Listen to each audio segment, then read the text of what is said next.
nay trời đẹp lắm đây, sao không cùng anh dạo quanh Sài Gòn. Vì vụ trên xe qua khắp nẻo đường, ngắm phố phường ta luôn mến thương. Sài Gòn của mình bao nhiêu quán xá, là có bấy nhiêu món ngon thật ngon, là có biết bao nhiêu lựa chọn, là nỗi đắn đo hôm nay ăn gì.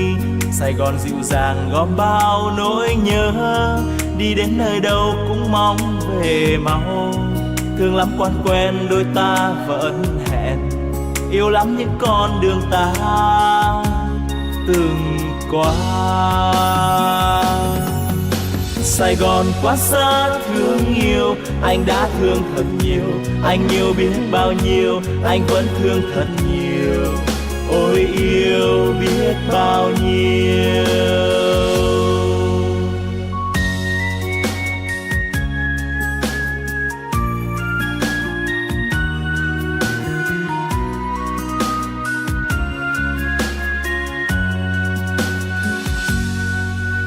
Hôm nay trời nhiều nắng ấm, sao không cùng nhau dạo quanh Sài Gòn. Bon bon trên xe qua muôn nẻo đường, ngắm phố phường ta luôn mến thương. Sài Gòn nhộn nhịp bao nhiêu quán xá, thì có bấy nhiêu món ngon thật ngon, thì có biết bao nhiêu lựa chọn, cùng những đắn đo hôm nay ăn gì. Sài Gòn nồng nàn gom bao nỗi nhớ, đi khắp nơi đâu vẫn mong về mau. Thương lắm quan quen đôi ta hò hẹn, yêu lắm những con đường ta đã qua. Sài Gòn quá xa thương yêu, anh đã thương thật nhiều, anh yêu biết bao nhiêu, anh vẫn thương thật nhiều.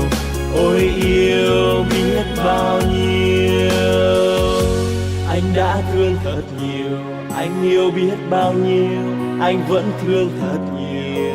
Ôi yêu biết bao nhiêu, anh vẫn thương thật nhiều. Ôi yêu biết bao nhiêu.